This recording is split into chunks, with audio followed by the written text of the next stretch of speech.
Radio Visión y la librería Vida Nueva presentan su siguiente programa.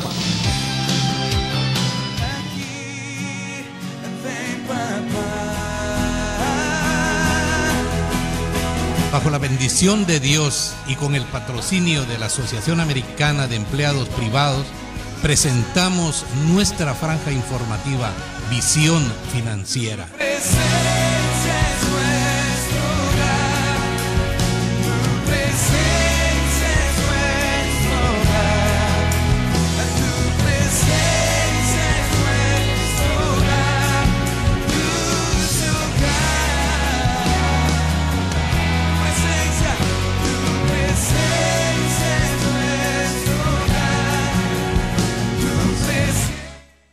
Buenos días, buenas tardes a todos los que nos acompañan. Este es su momento para estudiar la palabra de Dios junto con el pastor Uriel Isunza. Este es su servidor, la pastora Rosalinda Isunza y la Iglesia Cristiana Esperanza Viva le hacen una cordial invitación a que nos acompañen todos los domingos a las 12 del mediodía.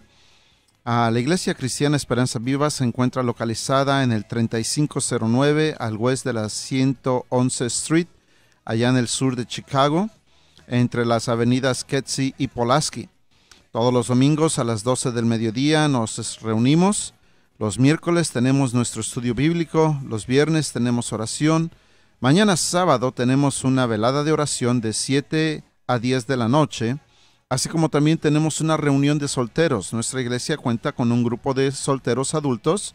Esto es personas no casadas, personas divorciadas, padres solteros, madres solteras, a personas viudas, viudos que pues viven solteros. Les animamos a que nos acompañen una vez al mes. Nos reunimos, mañana sábado es la reunión de este grupo a las 4 de la tarde. La dirección es 3509 al oeste de la 111 Street. Nuestra iglesia le hace la cordial invitación también a otra actividad que tenemos mañana sábado a las 12 del mediodía. Para todas las personas de la tercera edad, tenemos una presentación sobre lo que es el programa de Medicaid y Medicare, así que le invitamos a que nos acompañe. Es un programa, un taller informativo para saber cómo van los cambios en el sistema de Public Aid, Medicare, para nuestras personas de la tercera edad que califican. De manera que si usted quiere venir e informarse y saber de qué se trata y cómo usted puede acceder a esos servicios, a esos beneficios, venga. La señorita Carolina Puentes va a estar ahí hablando, instruyendo a nuestra comunidad hispana de la tercera edad para que sepan cómo manejar este programa. Bien, hoy quiero traer a ustedes un estudio de la palabra de Dios, al cual he titulado La experiencia en Ahí. Eso es allá en Josué, capítulo 7, versículos del 1 al 13. Quiero presentarles a ustedes cómo es que el pecado tiene poder para destruir vidas en la vida personal, así como también familias, iglesias y hasta la comunidad entera. El poder del pecado es tan grave que destruye, comunidades enteras, así como puede destruir su hogar y su vida cuando este pecado se mantiene escondido. Vamos en esta ocasión juntos a aprender las consecuencias del pecado y cómo afecta a nuestro alrededor, cómo puede cambiar nuestra vida, nuestra relación con Dios. Cuando nosotros escondemos el pecado, nuestra relación con Dios se seca, se quiebra, se muere. El pecado destruye la unidad de la familia, de la iglesia y hasta el porvenir personal de cada uno de nosotros. Veremos cómo en este capítulo de Josué, capítulo 7, versos del 1 al 13, cómo es que Josué funcionó como un líder efectivo, cómo trató con el pecado y cómo el pueblo se limpió de la maldad. Muchas otras lecciones que aprender de este gran capítulo 7 de Josué. Están por conquistar una pequeña ciudad que se llama Ahí, después de una gran conquista como fue la conquista de Jericó, ¿verdad? Ellos pudieron conquistar Jericó a través de la alabanza y la adoración a Dios. Todos conocemos la historia de cómo dieron 7 vueltas cada día ¿verdad? A la torre de Jericó, y Dios les dio la conquista a través de la alabanza. Sino al contrario, después llegan a una ciudad Ahí que es sumamente pequeña, y ellos consideran que van a poder conquistarla fácil. Si no, al contrario, vemos aquí el pecado. Desde el versículo 1 vemos el pecado y sus consecuencias. Dice que esta persona tomó de lo que había sido destinado a ser destruido, de lo que la Biblia le llama el anatema. Esa palabra anatema, hermanos, es la palabra hebrea erem, que significa todo aquello consagrado a la destrucción. En otras palabras, cuando habían conquistado ahí, la orden de Dios era que todo fuera destruido, todo fuera, desechado. Todo era considerado anatema, maldecido, maldito. La palabra griega era un término no traducido que se refería, escuche usted, a cualquier ofrenda desechada, cosas que comúnmente se ofrecían a los dioses paganos, cosas que no podían ser redimidas. Eran cosas, a tomar estas cosas era participar de cosas que podrían destruir la unidad del pueblo, así como participar de estas cosas hoy en día puede destruir la unidad de la iglesia y de su familia. Esto es, cuando usted y yo participamos de ídolos, ofrendas a los ídolos, ¿verdad? Cosas que se les ofrecen a las imágenes o cosas que se ofrecen a los ídolos como sacrificios, como ofrendas, cosas que la gente incrédula usa o dedica al uso de la idolatría. Dios había desechado esas cosas y había ordenado que nada de eso fuese tomado, nada de eso fuese a salvo, sino que todo fuese destinado a ser destruido, a ser quemado. Sino al contrario, encontramos a un joven que agarró algo y lo escondió. Vea usted la acción, esconder algo que había sido destinado a la destrucción, o sea, esconder algo que era anatema, que estaba consagrado a la destrucción. Este joven lo agarra, lo esconde, y vemos en el versículo 4 al 6 del capítulo 7 de Josué, dice: el pecado evita la presencia de Dios en medio nuestro y de nuestra familia.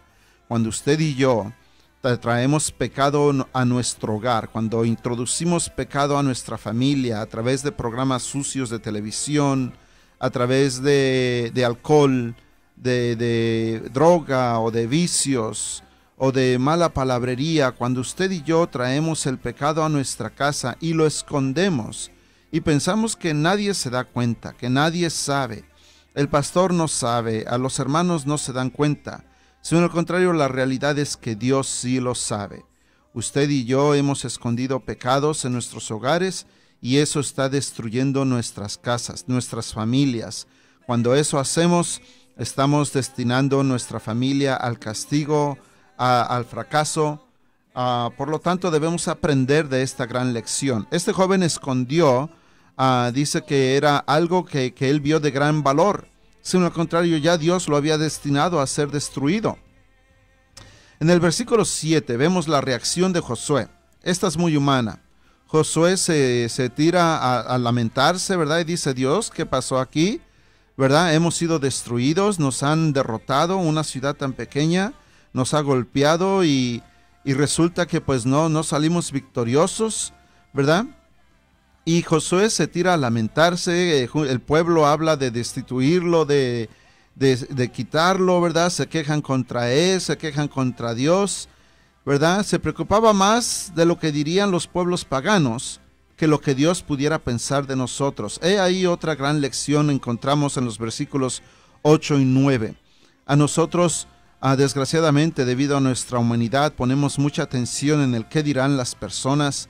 ¿Qué dirán los familiares que no conocen a Dios? ¿Qué van a pensar de nosotros si es que no traemos a la botella de alcohol, si es que no traemos el 6 de cerveza, si es que no le compro el paquete de cigarrillos al compadre, a la comadre, ¿verdad? Nos preocupamos mucho por el qué dirán ellos, en vez de preocuparnos por qué dirá Dios o qué pensará Dios de nosotros. Ese es el gran problema. Y lo mismo estaba pasando aquí con Josué. Estaba sumamente preocupado por el qué van a pensar los pueblos de nosotros, qué van a decir de nosotros. No pudimos conquistar una ciudad tan pequeña. Estaba tan preocupado por el qué dirán las personas, en vez de preguntarse qué pensará Dios o qué habrá pasado entre nosotros, que de repente el poder de Dios, la presencia de Dios ya no está entre nosotros. Deberíamos primero examinarnos a nosotros mismos y ya después ver qué es lo que Dios tiene que enseñarnos, ¿verdad? A Josué en su humanidad todavía no había aprendido esta lección, la cual nosotros debemos aprender. ¿Qué es lo que está pasando entre nosotros? Que pareciera ser que la bendición o la presencia de Dios ya no está, o las victorias que el Señor nos ha prometido no parecen estar ahí. ¿Pudiera ser que, hermanos, tenemos pecados escondidos en nuestra vida? ¿Pudiera ser que tenemos revistas sucias en nuestros hogares? ¿Pudiera ser que cargamos imágenes de santos en la cartera o en el cuarto, ¿verdad? O en la sala. ¿Pudiera ser que tenemos ídolos en el hogar? Y si no los tenemos en el hogar, pudiera ser que posiblemente los tenemos en el corazón, ¿verdad? Tenemos ídolos en el corazón y Dios los conoce. De manera que debiéramos aprender lo que Pablo nos dice. Cada uno examínese a sí mismo, ¿verdad? Antes de tomar la Santa Cena, antes de preguntarnos cualquier cosa, antes aún de preocuparnos por el qué dirán las personas, usted y yo nos deberíamos de preguntar, ¿habrá pecado en mi vida? ¿Habrá algo escondido ahí que está dañando mi relación con Dios, que está obstruyendo la bendición de Dios a mi vida y a mi familia? Después de esto, Dios le habla a Josué y le revela el pecado. Y le dice, hay pecado en el pueblo. Y fíjese, hermano, que realmente un pecado conduce a otro pecado y otro pecado y otro pecado. Y así se va la cadena, ¿verdad? Cuando escondemos el pecado, luego tratamos de mentir de que no hay nada ahí y engañamos a la gente y después nos tratamos de engañar a nosotros mismos y ya vamos cayendo a otro pecado y caemos en la hipocresía, en la mentira, en la falsedad, y un pecado conduce a otro pecado. Versículo 11. El pecado rompe nuestra relación con Dios. Dios le habla a Josué y le dice, han quebrado mi pacto, ¿verdad? El pacto que Dios había hecho con ellos, con Moisés, ¿verdad? El pacto mosaico allá en el monte Sinaí. Dios le dice, han quebrado mi pacto, o simplemente han quebrado el mandamiento que Dios les había dado. No tomar nada, todo estaba destinado a ser desechado, todo era anatema, todo era maldito, maldecido, y Dios les había dicho, no tomaréis nada. Y Dios les dice, pues, han quebrado mi pacto. El pecado escondido es revelado y descubierto con Dios. Mire, hermano, no nos engañemos. La Escritura dice claramente que no hay nada escondido que no haya de salir a luz. De manera que usted y yo entonces debiéramos tomar tiempo para analizar nuestras vidas antes de que sea Dios quien tenga que tratar con nosotros de una manera más abrupta, más dolorosa, y tuviera que entonces sacar nuestros trapitos al sol, como regularmente se dice, ¿verdad?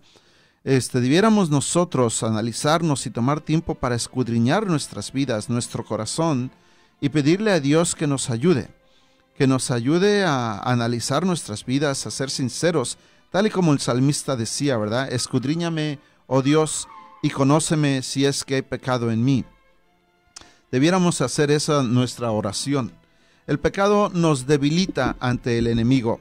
Cuando usted y yo queremos enfrentar al enemigo, queremos venir en oración, a hacer una oración de guerra, queremos orar por las personas, aún queremos venir delante de Dios y queremos declarar sus bendiciones y hablar las Escrituras. Mientras no hayamos confesado nuestro pecado, mientras no hayamos reconocido nuestro pecado, todas nuestras oraciones van al vacío. ¿Por qué? Porque el pecado nos debilita ante el enemigo. El pecado nos hace débiles en nuestra lucha contra toda tentación, toda prueba, toda acechanza del enemigo. El pecado nos hace débiles. ¿Por qué? Porque debilita nuestra relación con Dios. El resultado final del pecado, Dios le dice a Josué, no podrás hacer frente a tus enemigos. ¡Qué declaración tan importante! Nosotros queremos vencer, queremos ir a la guerra espiritual, queremos entrar en guerra espiritual, y si en el contrario Dios le dice aquí a Josué y al pueblo, no podrás hacerle frente a tus enemigos. ¿Por qué? Porque hay pecado en tu vida. Mientras no trates con tu pecado, no podrás enfrentar a tus enemigos. Y esa verdad sigue sigue latente hoy en día, sigue presente. Mientras usted y yo no tratemos con nuestro pecado, no podremos hacerle frente a nuestros enemigos, ¿verdad? El enemigo va a venir con toda su fuerza, con sus mañas, a querernos robar, a querernos maldecir, a querer traer destrucción a nuestra vida, a nuestra familia. Y si nosotros no reconocemos, si no declaramos nuestro pecado y lo queremos esconder y pensar que nadie lo sabe, nadie se da cuenta, la realidad es que no podremos enfrentar nuestro enemigo. Bien, ¿cómo solucionar el problema del pecado? Como líderes de hogar, como líderes de familia, como líderes de iglesia, como líderes de su trabajo, donde quiera que usted sea un líder, debemos reconocer nuestros pecados todos juntos, ya sea como iglesia o como familia, y traerle a Dios nuestra situación, traerle a Dios nuestra condición y decirle: Señor, hemos pecado, hemos hecho esto o aquello, ¿verdad? Hemos fracasado en esta área, hemos sido débiles o descuidados en esta área de nuestra vida. Pedimos perdón. No basta con reconocer nuestro pecado, no basta con reconocerlo, debemos confesarlo. Cuando Josué se dio cuenta de cuál era el pecado que había escondido, lo sacó. Le dijo a este joven: ¿dónde tienes escondido ese artículo? Fueron abajo de su tienda, lo sacaron, lo quemaron, y tristemente, después de todo, el joven y su familia fueron apedreados y muertos a pedradas para destruir todo el pecado. Usted no quiere que su familia sufra destrucción. Usted y yo no queremos sufrir las consecuencias del pecado. Lo mejor de todo es sacarlo a tiempo delante de Dios. Dice: ¿de qué pecados habla usted, pastor? Bien, hablamos del pecado de la codicia, la envidia, el celo, el orgullo, los comentarios destructivos, las actitudes que nos dividen, la idolatría, adoración a imágenes o la adoración propia, ¿verdad? Cuando nos sentimos que somos únicos y que no necesitamos a Dios y que podemos hacerlo todo porque mis habilidades, mis destrezas, mi conocimiento, a eso la Biblia le llama orgullo. Bien, dice: aquellos que consultan el ocultismo, a los agoreros, a los hechiceros, en fin, cualquiera que sea su pecado, traiga su pecado delante de Dios. Confiéselo, entrégueselo a Dios. Sáquelo desde donde está escondido y arrepiéntase. Y no importa lo que piense la gente de usted, traiga su pecado delante de Dios. Deshágase de su pecado en forma total. Dice en el versículo 25 que sacaron el artículo, trajeron a este joven, a él y a su familia, lo apedrearon, y de esta manera Israel se deshizo del pecado en medio de ellos. Solo así la presencia de Dios podrá estar con usted y con nosotros, así como solemos decir muchas veces: Dios está conmigo, Dios está con nosotros. Bueno, hasta que no reconozcamos y confesemos nuestro pecado, la presencia de Dios volverá a estar con nosotros. Terminemos con esto. Dice: el pecado lastima a la familia entera, a la iglesia entera. Dios no se mezcla con el pecado, pues Él es santo. Dios no tiene nada que ver con el pecado. Si escondemos el pecado, la presencia de Dios huye de nosotros. Pero si lo confesamos, la presencia de Dios vuelve a nosotros. No nos engañemos. Dios conoce todos nuestros pecados, pero Él está esperando a que nosotros reconozcamos tales pecados y los confesemos, apartándonos de los tales.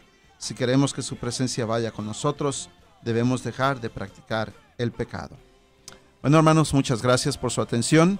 Gracias por su tiempo, y espero que la palabra de Dios haya tratado con usted y con nuestras vidas, que de esta manera aprendamos a caminar con el Señor y a no jugar con el pecado, a no darle espacio ni a esconderlo en nuestras vidas. Dios los bendiga. Los esperamos domingo 12 del mediodía, Iglesia Cristiana Esperanza Viva, 3509 al west de la 111 Street. Bien, con ustedes el hermano Gamaliel. Hermano Gamaliel, buenas tardes, gusto tenerte aquí. Gracias, muy buenos días, o buenas tardes ya en este caso. Sí, en esta ocasión queremos hablarle un poco de lo que viene siendo el segmento de su visión financiera. Usted, pastor, estaba comentando que tenemos que reconocer dónde hemos fallado. Cierto. Si nosotros somos líderes, ya sea de familia, de alguna iglesia, de alguna institución, de alguna organización, tenemos que prepararnos y tomar decisiones acertadas. Y mucho tiene que ver tanto en decisiones religiosas, decisiones personales y sobre todo decisiones económicas. Muchas de las veces nos preparamos, sí, para todos estos aspectos, pero dejamos a un lado lo que viene siendo prepararnos económicamente para nuestro futuro. Es por eso que nosotros en este segmento de visión financiera y traído a ustedes por la Asociación Americana de Empleados Privados, queremos precisamente ayudarle. El propósito de nosotros es ayudarle a cambiar esas estadísticas de que usted no sea una persona más que termine pobre económicamente. Podemos estar bien, podemos tener riquezas abundantes en cuanto a lo personal, lo espiritual, pero estamos dejando a un lado la irresponsabilidad de prepararnos económicamente. Me imagino que usted, pastor, lo ve diariamente en su congregación. Personas que acuden a nosotros pidiendo ayuda, quizá no tanto económica, pero sí informativa, de a dónde podemos acudir, qué es lo que podemos hacer. Para eso tenemos un número de teléfono, el cual es el 708-834-0703, y cualquier representante de esta asociación puede instruirle a usted cómo prepararse. Hemos hecho ya unos talleres en su congregación, en su iglesia, pastor. Me imagino que la aceptación ha sido pues demasiado buena en los miembros de su organización, ¿no es así? Fíjate, Gamaliel, que sí es cierto. Yo como pastor me siento sumamente agradecido con ustedes y con Dios de que ustedes hayan venido a nuestro camino y de esta manera a poder educar a nuestra gente. Yo soy un pastor que apoya mucho la educación de nuestra comunidad, y parte de esa educación es la educación financiera. Cuando no sabemos cómo manejar nuestras finanzas y ponemos primero los placeres que los deberes, ahí es cuando fracasamos. Eso es. El programa de nosotros consta de tres beneficios en un solo programa, el cual viene siendo el ahorro. Tenemos que prepararnos, tenemos que saber dónde ahorrar y cómo ahorrar para que al momento que ya no podamos trabajar o desempeñar una labor, ya sea por nuestra edad, por nuestra condición física o nuestra condición médica, tengamos que prepararnos y saber cómo hacer crecer nuestro ahorro. No dejarlo ahí y que la inflación se lo esté consumiendo. Tenemos que saber dónde, qué herramientas o qué vehículos utilizar para poder hacer crecer nuestro dinero. El otro aspecto viene siendo la protección a la familia. Muchas de las veces en los lugares de trabajo donde desempeñamos labores, no tenemos ningún tipo de protección, ya sea protección personal para nosotros mismos como empleados y mucho menos para nuestra familia y nuestros hijos. Entonces, cuando desafortunadamente algo sucede en nuestra familia y no tenemos este tipo de protección, quedamos pues más que nada, aparte del dolor físico, dolor de que una persona se nos fue, un miembro de la familia, todavía el dolor económico de que nos quedamos básicamente en la pobreza. Y sobre todo el punto específico y más importante de nosotros como hispanos, que creo yo que debemos tomar en cuenta, en consideración, viene siendo la educación. Ya no queremos más estudiantes que terminen en las calles. Las calles se están apoderando de nuestros hijos. ¿Por qué? Muchas de las veces por falta de información, de preparación de nosotros como padres. Tenemos que realmente dedicarle tiempo a nuestros hijos, poder apoyarlos y poder inculcarles la educación. Ese aspecto es importantísimo. Nosotros les brindamos esa ayuda para que sus hijos puedan adquirir becas y puedan seguir estudiando en colegios o en universidades que a ellos les gustaría, no donde nosotros no pudimos darles una educación y terminan por los quizá colegios comunitarios y no es realmente lo que ellos hubieran deseado. Entonces tenemos que prepararnos nosotros como padres. Es nuestra obligación y responsabilidad de nosotros como padres de poder darles una buena educación, un buen ejemplo y una buena preparación a nuestros hijos. ¿No es así, pastor? Amén, así es, Gamaliel. Debemos hacer planes, planear, ver hacia el futuro y no pensar solamente que pues lo que tenemos ahorita y eso es todo. Dios nos ha dado las habilidades de planear, de planificar. Dios es un Dios de planes y Dios es un Dios de orden. De manera que si usted y yo nos consideramos sus hijos, pues debemos de tener planes y debemos planear para nuestro futuro. Eso es. Usted mencionaba que nosotros muchas de las veces somos descuidados, ya sea en nuestra vida religiosa, en nuestra vida personal. Pero creo yo que nosotros como hispanos somos aún más descuidados en nuestra vida económica. Sí sabemos cómo ganar ese dinerito, pero no sabemos cómo cuidarlo, cómo mantenerlo, cómo poder ahorrar para que ese dinerito pueda quizá muchas de las veces sacarnos de algún problema, de alguna situación en los años venideros, en los años futuros. Siempre hago el comentario yo de que hemos estado aquí trabajando por 10, 15 o 20 años y ha pasado por nuestras manos quizá $500,000.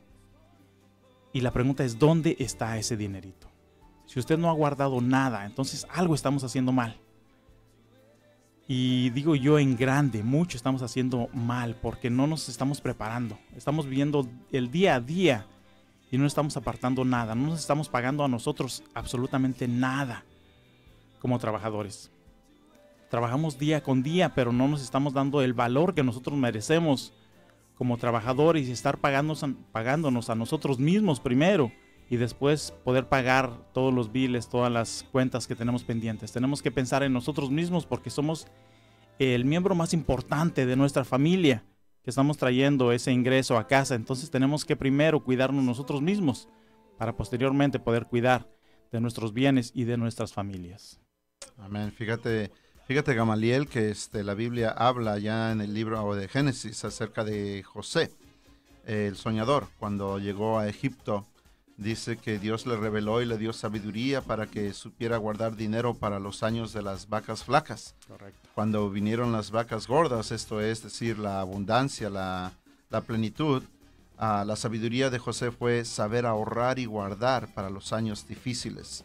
Y ahí es donde nos falla a nosotros. Pensamos nosotros que Dios no tiene nada que decir sobre el dinero o nada que enseñarnos sobre el dinero, y Dios tiene mucho que enseñarnos. Ese simple ejemplo nos enseña que, pues, como dices, deberíamos estar planeando para nuestro futuro. Así es. Y otro beneficio adicional, una vez que usted pueda recibirnos en la comodidad ya sea de su casa o en nuestras oficinas, le estamos otorgando un certificado que le hace partícipe en la rifa o en el sorteo de $1,000 que hacemos cada mes. Precisamente este próximo lunes va a ser el sorteo de esos $1,000, el cual se entrega el primer lunes del próximo mes. Entonces queremos que usted tenga su certificado, su boletito, para que pueda usted participar en la rifa o en el sorteo de estos $1,000. Entonces no espere más. Denos una llamadita al 708-834-0703 y usted pueda ser partícipe y pueda generar o ganarse estos $1,000. Pero para eso tiene que participar. No podemos tratar de obtener algo si no podemos participar, ¿no es así? Cierto, así es. Sí, pues les animo, ¿verdad?, a que tomen el consejo, tomen la oportunidad y empiecen a disciplinar su vida y a pedirle a Dios, Señor, ayúdame cómo debo separar mi dinero. Y como decíamos hace rato, primero los deberes y después los placeres. Así es, tenemos que empezar primeramente por lo que es necesario. Posteriormente podremos hacer quizá lo que necesitamos y muchas de las veces terminamos haciendo quizá lo imposible. Entonces tenemos que pensar y realmente analizar qué es lo esencial, qué es lo que nos hace falta, qué es lo que tenemos que empezar a hacer desde hoy para poder prepararnos para un futuro. Muchas de las veces nos quedamos pensando, nos quedamos viviendo el presente y aún peor, en unas de las ocasiones nos quedamos viviendo todavía en el pasado. Tenemos que dejar eso a un lado, tenemos que pensar desde hoy hacia adelante. Lo de atrás ya es pasado, ya no va a regresar. Y si está regresando y te está afectando tu futuro, entonces tenemos que darnos, de cierta manera, hacer a un lado todo eso y apartar todas las cosas malas de las buenas y pensar hacia adelante, pensar a futuro, qué es lo que vamos a hacer de aquí a unos cuantos años. Amén. Amén. Gracias a todos por su atención. Dios les bendiga. Claro que sí, les saluda nuevamente Gamaliel de Luna y estamos aquí la próxima semana con ustedes. Dios me los bendiga y pues estamos con ustedes. Hasta luego.